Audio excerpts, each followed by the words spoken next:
When and how to change your training program is rarely talked about on social media, yet it's crucial for long-term success. When you start lifting, all you need is some effort and consistency and you'll reap your newbie gains. But after you've milked those sweet newbie gains, things get a lot harder and you need to become more meticulous. What I see in many of my clients is that they get stuck at this point. So in this video, I'm going to teach you how to adapt your training program to keep progressing long-term and keep building muscle and strength past the newbie stages.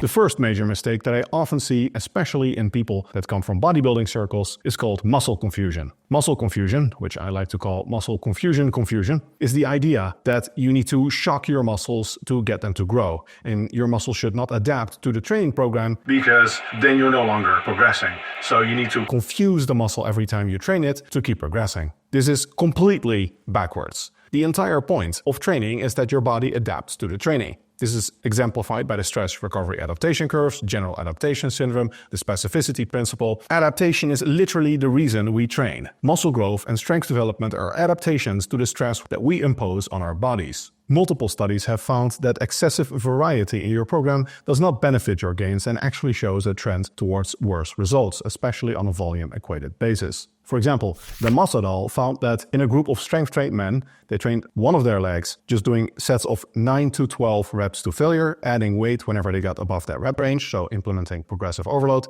The other leg, they implemented muscle confusion by doing a different workout every time. One of the workouts was the same workout that the standard group did, and then one workout was an eccentric only version. In one of the workouts, they added sets. They went up to 6 sets, and one of the workouts, they went higher in repetitions. And then they also tried to progress over time. And the result was that despite training with significantly more volume, they did not actually gain more muscle. The confused leg didn't gain more muscle even though it was trained with more volume. And normally in studies we do see that when you add volume, because this wasn't like an overly high volume study, you gain more muscle, provided you can recover from it, but that shouldn't have been an issue in this study. And these results were replicated by Angleri et al. In 2022. Another study by Bas Valle et al. Found that in strength-trained men, doing the same workout with the same exercises all the time led to non-significantly, but greater results than a group doing a different exercise every workout on a volume-equated basis. So overall, it's quite clear that doing a lot of variety in your program does not benefit your gains, and there's no need to confuse your muscles. If anything, it seems to have slightly worse results relative to the volume you put in.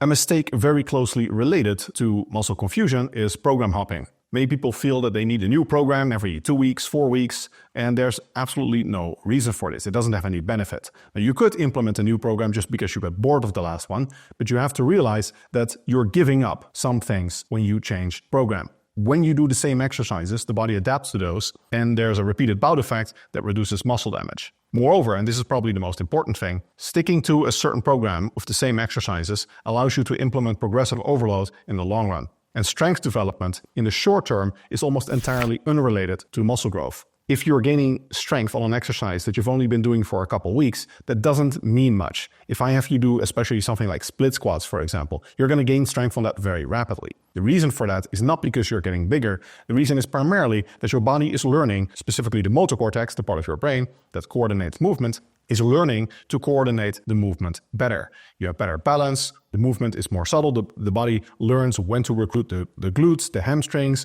how much antagonist co-activation there has to be. So it's learning to perform that movement pattern. Most of the strength gains you get in the early weeks of training are due to this coordination improvement, not due to muscle growth. There can be muscle growth, but you cannot measure it objectively with short-term strength gains. In the long term, strength and size correlate extremely strongly. I've talked many times about studies where you have powerlifters and you measure their strength and their powerlifting stats, Wilks score or IPF scores. You also measure their body composition. There is an extremely strong correlation between those. So in many of these competitions, actually, you could just put powerlifters in a DEXA scanner or a body composition scanner. Their rankings would be almost identical to their competition rankings, which is kind of ironic because we tend to think of powerlifting as like the sport where you have a massive distinction between strength and size, and powerlifters exemplify strength over size. But in reality, the bigger powerlifters are the better powerlifters. Very consistently in research, size and strength correlate extremely strongly in these types of athletes. So in the long run, your strength gains are a good marker of your progression. And if you're not progressing long-term on certain exercises, if you don't have at least a certain set of what I call benchmark exercises, then you don't know if you're getting more muscular. If you don't know if you're getting more muscular, you don't know if you are progressing and therefore if you need to change your program. Because the best reason to change your program is because it's not resulting in the desired training adaptations. And physiologically speaking, that is essentially the only reason. All of your program modifications, other than for psychological reasons like variety or boredom, should be based on progression. Progression is the number one criterion for how to adapt your training program. If you are progressing well, don't fix what isn't broken. If you are not progressing, you need to update the program, because the definition of insanity is doing the same thing over and over again and expecting different results. So how exactly do you update the program based on your progression?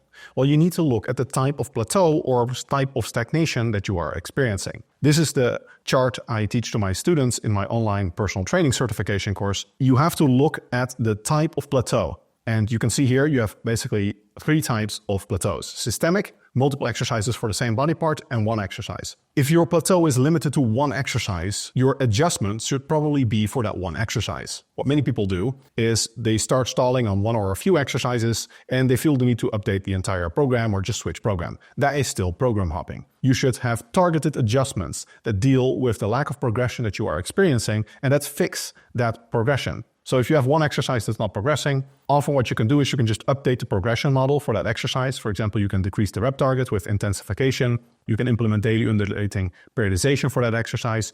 Reactive deloads and plateau breakers are things you should pretty much always be doing. And if all else fails, you can switch out that exact exercise. Sometimes it's not realistic to progress on an exercise. For example, lateral raises.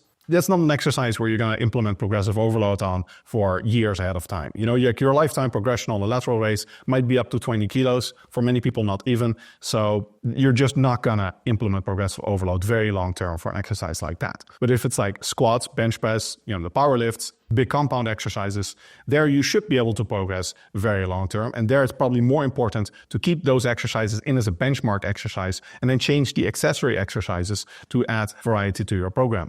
If your plateau is limited to multiple exercises but for the same body part, then you probably need to update training parameters for that body part. And this is also quite common. You see that like women, for example, they have trouble with their shoulders. And then you see that lateral raises, overhead presses, and other shoulder exercises, they all kind of start stalling at the same time. You also see this in men when they've been training biceps and chest for much longer than other body parts. And then those body parts will start stalling sooner than, say, their legs. So in this case, you want to, in particular, look at the training volume. If you have simply gotten more advanced, then you might need higher training volumes for that body part.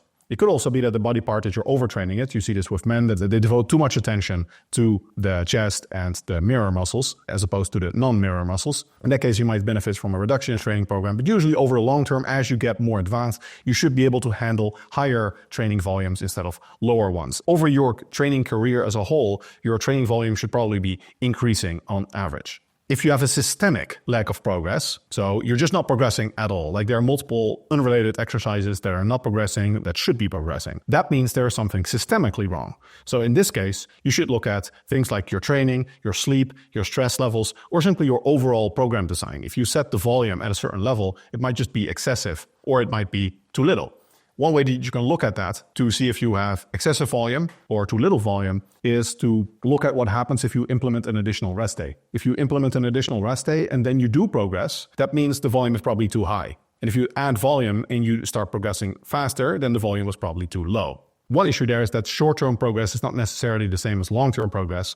If you add some volume for strength development, often that doesn't immediately translate into gains because strength is not as responsive to training volume as muscle growth. So don't be discouraged if you add some sets and you don't immediately see better progression. You should be progressing in some way, but it's not like you're going to see that you're going to progress 50% faster or something. Another thing you can look at to see if your volume is too high or too low is your work capacity. In exercise science, we have something called the fatigue index, which is essentially just how many reps you lose across sets. And most people, when they lose a lot of reps across sets, that indicates high fatigue. So if your reps, they stay at like 12, 12, 12, 12, that indicates there's not a lot of fatigue. And in fact, you should be questioning your training efforts in this case because you're probably not training close to failure. There should be neuromuscular fatigue and your reps should go down.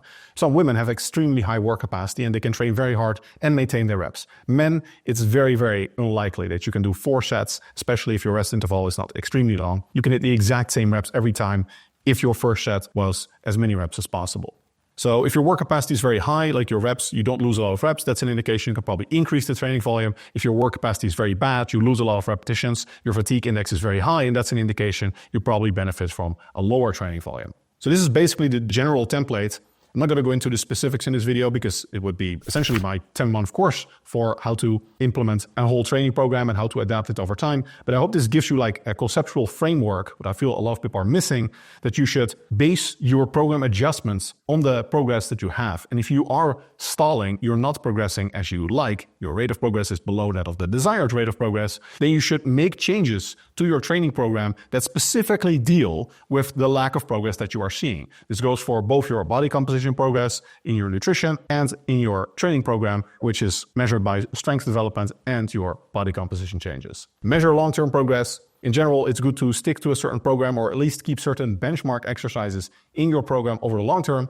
This allows you to implement progressive overload, monitor that you are progressing, and see where you are not progressing to make changes in your training program that specifically deal with the lack of progress that you're seeing. And if you keep doing that, you keep that iterating that process over time, then you should see that you have a program which gradually changes over time and continuously maintains your desired rate of progress.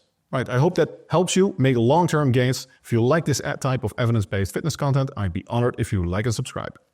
If you like this video, you're probably a serious lifter that appreciates science, just like me.